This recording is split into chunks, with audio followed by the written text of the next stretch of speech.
Hey guys, so I'm trying to get my hair out of my face because it's just doing whatever it wants to do. So I'm gonna let it. Hey guys, it's Wednesday and I need to share with you how amazing my God is. So on Monday, you see that we talked about how I did the 21-day detox and doing the exercise and like giving over my doubt and my fear. And so I've been doing that for the past 4 days, 3 or 4 days. I have to count back and see how many days I've been doing it. And I told you that my things that I was talking about, my things that I had to give over to God were doubt and fear. And so we've had this guest pastor. He preached twice last month. He preached again this month. He's from up north from Sacramento, Pastor Ray Murray. He's amazing. Like, if you're in Sacramento, Oakland, up there somewhere, like, he's so dope. So from like the moment he started preaching, I was like, yes. Like the sermon title alone was "You're Not Going Under." And I was like, oh, I know that this is exactly what I need right now, this moment in my life. When he was talking about how Peter, got out of the boat and he had to have his faith and he couldn't worry, he couldn't doubt, he couldn't fear, I was like... And then he talked about how the main things that hold us back are doubt and fear. And I was like, okay, God, I see you. I see exactly what you're doing right now. You are just confirming what you've already told me. Because we do get in those things like, was that really God I was hearing? Or was that me just hearing that in my head? Like, you know what I mean? But today was confirmation that those are the two things that I need to get out of my head. And actually, let me grab my notes. And plug my camera in before it dies. All right, got my notes. So... oh God, I took so many notes today. Like, so many notes. A few things that he said was that doubt will cause you to sink when you should be walking. Doubt will always be present, but you don't have to choose it. So that just confirms that we have to have faith in God. Like, we can't have faith in what things look like. And then the next thing he said was, when you do overcome fear and you do overcome doubt, like in whatever situation that you're in, the next thing that Satan will try to do is use logic. And of course, logic is great in like the world and like with work and with doing certain things. But when it comes to having a relationship with God and having your faith be tested and having trials and things that you have to go through, you'll get to a point where you're like, okay, well, this doesn't make sense. But really, our God doesn't do things that always make sense. But in the end, it comes out and it brings glory to him, right? So we have to be faithful in like our prayer and our study time with the Lord so that we know when it's his voice speaking. Because when that doubt and when that fear tries to creep up, our logic will try to creep in and be like, you know what?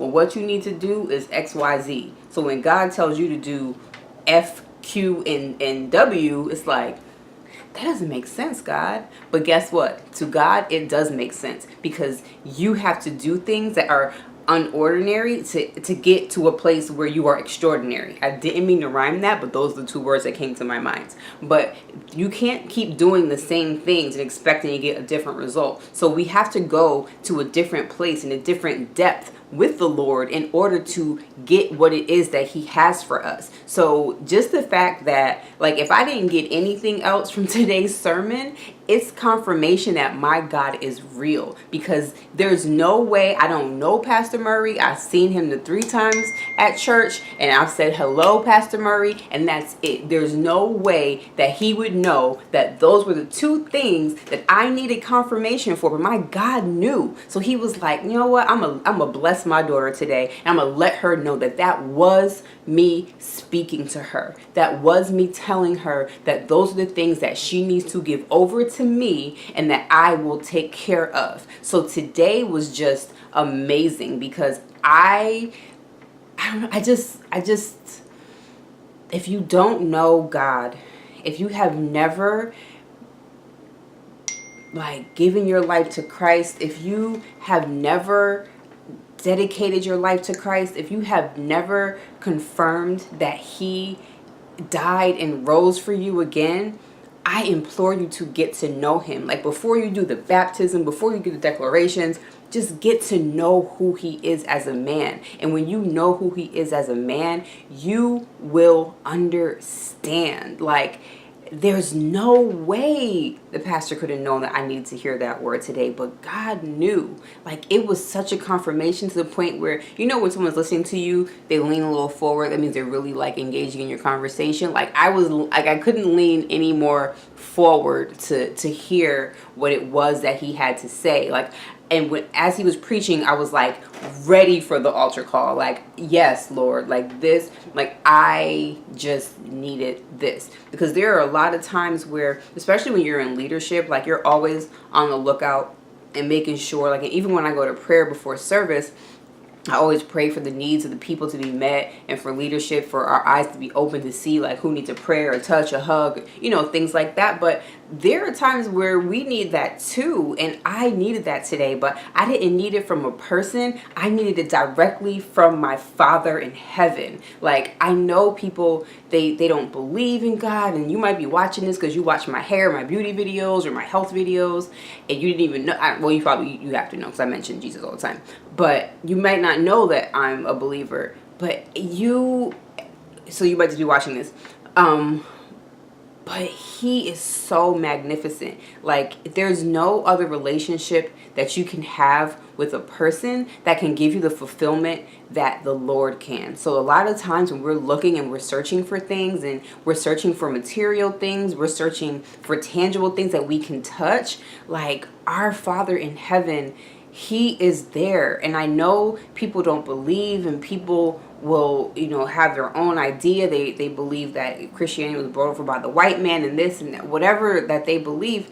But the fact of the matter is, no matter how you came to believe or know about the Lord, he's real. He's here. He's listening. Like, if you are consistent and obedient with what he's telling you to do, he's going to bless you. He's going to give you the desires of your heart. Like, those desires in your heart don't just come from you. They come from him. So when he gives you those desires and those passions and those dreams, and you start to do the work towards them, he's going to back you up, and he's going to meet you. He's going to meet you more than halfway, because you're doing what you're supposed to do. So if you don't know Jesus Christ, if you have never heard of him, some people have never. There are parts of the world that have never heard of Christ, but you have internet. But if you have never heard of him, if you don't know him, I implore you to get to know him. If you need prayer, whatever it is, like, find a church, email me. I will pray for you. I will pray with you. Whatever it is, like, I will help you find scriptures that you need for your life. Whatever it is, like, this is, like I said in the other video, like, we are a body of believers, and we are here to help one another and to have each other's backs. And we are here to reach the lost. So if I can do my part in sharing just what happened to me today and reaching the lost, like, today was just another confirmation that my God is real. There's no coincidence. There's no, this just so happened to. No, none of that. None of that. God is intentional with everything that he does. There is nothing that he does by accident. You didn't come upon this video by accident. I didn't go to church today by accident. I didn't wake up, you know what I mean? Like, just all the things. My car, of course, wouldn't start again this morning when I was going to leave. Like, none of that stuff is by accident. I am going to go to service tomorrow and see what's going on with it. But, I mean, well, by this video, I'll have gone to service. But sometimes, like, you just can't put into words how good God is, because he's just so good, and he wants to do all the things that you desire him to do in your life, but he can't do them until you walk in obedience. When I say you, I'm talking about me, all of us. He can't do what you want him to do until you are walking consistently in obedience. Not just a day or two. Oh, I did this 3 days in a row. No, consistently. At the certain levels, when you're a baby Christian, yeah, a couple of days in a row, that's cool. But when you are mature in the Lord, you need to show him, like, no, I'm going to stick this out. I know this is all over the place, y'all, but I am just so excited about what happened today, and I am just excited about this exercise I'm doing with renewing my mind. Like, even with my car not working, like, I'm not stressed about it. I know whatever's wrong with my car, God's gonna work it out. whatever happens, he's gonna work it out for me. I don't have to fight. I don't have to. All I have to do is rest in him and do what he tells me to do. Like, that's the freedom that you have. People swear that like being a Christian is like rules and regulations and this and that. But like fences, of course, they keep things in and they keep you guarded and they keep you like in a box. But fences also keep things out that you don't need in your life. So some of the rules and the barriers and the things that God does, like, they're for our own good.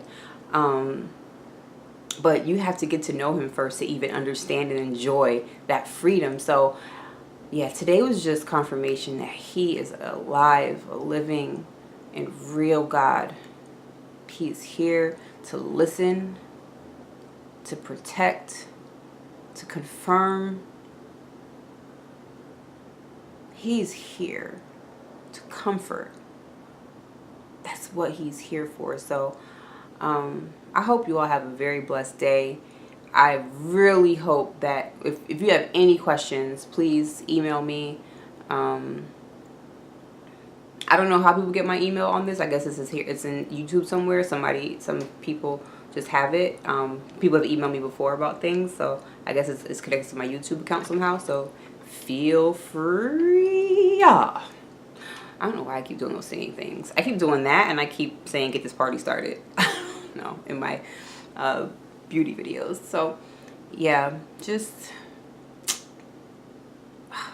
he's so great. I was so excited in church today. Like, I was so excited because just knowing, like, it's just a great feeling to know, like, okay, God, I was hearing you clearly, and the result of my obedience and my spending time with him is a result of me being able to hear him clearly. So I love y'all. I hope you have an amazing rest of your day. I am going to edit these videos and make myself a snacky snack because I was hungry. And figure out something with my hair because it's growing, which I'm happy. It's growing and it's prospering, but it's like I can't. I love Lexi. Oh my gosh. Anyway, I can't do it. So I gotta either figure out split middle something, cut some bangs. I don't know. That looks like I'm about to be a guest star in Harry Potter or something. I don't know. Anyway, we'll figure that out on a hair video. So I love y'all, and I'll talk to you soon. Bye.